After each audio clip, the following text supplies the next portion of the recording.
പത്തനാപുരം ഗാന്ധി ഭവനിൽ അന്താരാഷ്ട്ര വനിതാ ദിനാചരണം. വിവിധ മേഖലകളിൽ പ്രതിഭ തെളിയിച്ച യുവതികൾക്ക് പുരസ്കാരവും ആദരവും നൽകി. ആതുര സേവന രംഗത്ത് നിരവധി സംസ്ഥാന ദേശീയ പുരസ്കാരങ്ങൾക്ക് അർഹയായിട്ടുള്ള ഡോക്ടർ റിൻസി റോസ് യൂജിൻ, TV അവതാരകയും ക്ലിനിക്കൽ സൈക്കോളജിസ്റ്റുമായ സുലൈഖ ഫാത്തിമ, യോഗ അധ്യാപികയും സാമൂഹ്യ പ്രവർത്തകയുമായ ലിജ തങ്കപ്പൻ എന്നിവർക്കാണ് ലോക വനിതാ ദിനത്തിൽ ഏഷ്യയിലെ ഏറ്റവും വലിയ ജീവകാരുണ്യ പ്രസ്ഥാനമായ പത്തനാപുരം ഗാന്ധി ഭവൻ പുരസ്കാരം നൽകി ആദരിച്ചത്. ഗാന്ധി ഭവൻ സെക്രട്ടറിയും സംസ്ഥാന ഓർഫനേജ് കൺട്രോൾ ബോർഡ് അംഗവുമായ ഡോക്ടർ പുനലൂർ സോമരാജൻ, PS അമൽരാജ്, മുൻ വനിതാ കമ്മീഷൻ അംഗം ഡോക്ടർ ഷാഹിദ കമാൽ, G ഭുവനചന്ദ്രൻ തുടങ്ങി നിരവധി പ്രമുഖർ ആശംസകൾ നേർന്നു. ഗാന്ധി ഭവൻ വനിതാ ദിന ആതുര സേവാ പുരസ്കാരത്തിന് അർഹയായ doctor Rinsy junior chamber international excellent അവാർഡിന് അർഹയായിട്ടുണ്ട്. മലയാളി മംഗ സൗന്ദര്യ മത്സര ജേതാവാണ്.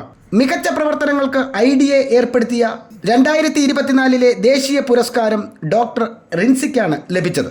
2022 miss Thiruvananthapuram, 2023 star of Kerala miss rising star, 2024 കാലിക്കറ്റിൽ വെച്ച് നടന്ന മിസ് കേരള പദവികൾ സുലൈഖ ഫാത്തിമയ്ക്ക് ലഭിച്ചിട്ടുണ്ട്. മനഃശാസ്ത്രത്തിൽ ബിരുദവും ക്ലിനിക്കൽ സൈക്കോളജിയിൽ ബിരുദാനന്തര ബിരുദവുമുള്ള ഈ പത്തനാപുരത്തുകാരി മികച്ച TV അവതാരകയും അഭിനേത്രിയുമാണ്. സാമൂഹ്യ പ്രവർത്തകയായ ലിജ തങ്കപ്പൻ യോഗയിൽ ശാസ്ത്രീയ പഠനം പൂർത്തിയാക്കി യോഗാചാര്യ പദവിക്ക് അർഹയായിട്ടുണ്ട്. അവസാന വർഷ നിയമ വിദ്യാർത്ഥിനിയാണ്. ബാംഗ്ലൂർ ആസ്ഥാനമാക്കി എഡ്യൂക്കേഷൻ കൺസൾട്ടൻസി നടത്തിവരുന്ന ലിജ തങ്കപ്പൻ മികച്ച എഡ്യൂക്കേഷണൽ കൺസൾട്ടന്റ് കൂടിയാണ്.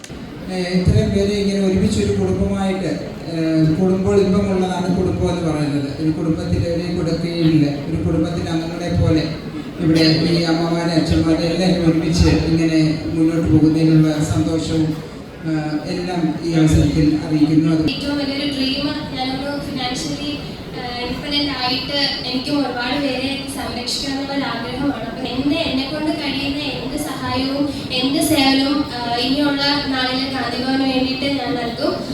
ഓരോ വീടുകളിലേക്കും നമ്മൾ കൂടുതൽ അടുക്കുമ്പോഴാണ് ആ വീടുകളിലെ ദുഃഖങ്ങളും പ്രയാസങ്ങളും നമുക്ക് അറിയാൻ സാധിക്കുന്നത്. എല്ലാ വീട്ടിലും ഇന്ന് അച്ഛനും അമ്മ മക്കള് ഇവരാരും തമ്മിൽ യാതൊരു ബന്ധങ്ങളും ഇല്ല. എല്ലാവരും ഫോണുമായി അവരവരുടെ ലോകത്തിലേക്ക് കഴിയുന്നു.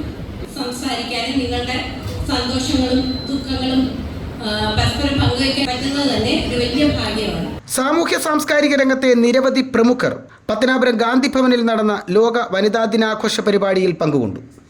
News bureau, Pathanapuram.